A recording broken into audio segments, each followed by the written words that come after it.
ମୟୂରଭଞ୍ଜ ଜିଲ୍ଲା ସାରସକଣା ନିର୍ବାଚନ ମଣ୍ଡଳୀର ମାନ୍ୟବର ବିଧାୟକ ଭାଦବ ଆଂସାଦାଙ୍କ ଜନ୍ମଦିନ ଉତ୍ସବ ପାଳନ କଲେ ବିଜେପି ଝାରପୋଖରିଆ ମଣ୍ଡଳର ଯୁବ ସମାଜ ଓ ସ୍ୱେଚ୍ଛାସେବୀ ସଂଗଠନ ଏବଂ ବିଜେପିର କର୍ମକର୍ତ୍ତା।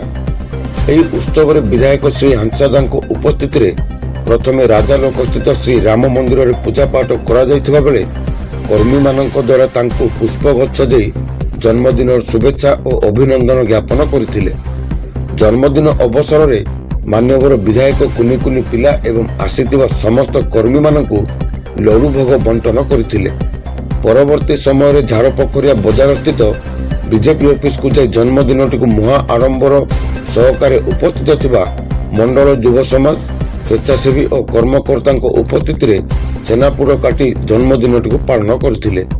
ଏହି ଉତ୍ସବ ପାଳନ ଅବସରରେ ମାନ୍ୟବର ବିଧାୟକ ଉପସ୍ଥିତ ଥିବା ସମସ୍ତଙ୍କୁ ଧନ୍ୟବାଦ ଜଣାଇଥିବା ବେଳେ ଉପସ୍ଥିତ ଥିବା କର୍ମକର୍ତ୍ତା, ସ୍ୱେଚ୍ଛାସେବୀ, ଯୁବ ସମାଜ ବିଧାୟକ ଭାଦବ ଆଂସାଦାଙ୍କୁ ଉପଢୌକନ ଏବଂ ପୁଷ୍ପଗଛ ଦେଇ ସମ୍ମାନିତ କରିବା ସହିତ ଜନ୍ମଦିନର ହାର୍ଦ୍ଦିକ ଅଭିନନ୍ଦନ ଓ ଶୁଭେଚ୍ଛା ଜଣାଇଥିଲେ। ପରବର୍ତ୍ତୀ ସମୟରେ ବିଧାୟକ ଶ୍ରୀ ହାଂସାଦା ଉପସ୍ଥିତ ଥିବା ସମସ୍ତଙ୍କୁ ଏକତ୍ରିତ ହୋଇ ଅଞ୍ଚଳର ଉନ୍ନତି କଳ୍ପେ କାର୍ଯ୍ୟ କରିବା ପାଇଁ ବାର୍ତ୍ତା ମାଧ୍ୟମରେ ଅନୁରୋଧ କରିବା ସହ ପରାମର୍ଶ ଦେଇଥିଲେ। ଏହାପରେ ମାନ୍ୟବର ଭାଦବ ଆଂସାଦା ସ୍ଥାନୀୟ ଅଞ୍ଚଳ ଶିରସାଠାରେ ଥିବା ଗୋଷ୍ଠୀ ସ୍ୱାସ୍ଥ୍ୟ କେନ୍ଦ୍ରକୁ ଯାଇ ସ୍ୱାସ୍ଥ୍ୟ କେନ୍ଦ୍ର ପରିଦର୍ଶନ କରିବା ସହିତ ପ୍ରତ୍ୟେକ ରୋଗୀମାନଙ୍କ ପାଖକୁ ଯାଇ ସେମାନଙ୍କ ଦୁଃଖ ବୁଝିବା ସହ ପ୍ରତ୍ୟେକଙ୍କୁ ଫଳ ବଣ୍ଟନ କରିଥିଲେ।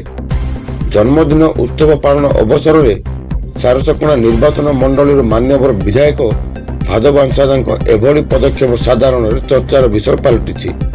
ମୟୂରଭଞ୍ଜରୁ ବ୍ୟୁରୋ ଚିଫ୍ ମୁରାରୀ ମୋହନ ମହାପାତ୍ରଙ୍କ ରିପୋର୍ଟ, G9 ଓଡ଼ିଆ।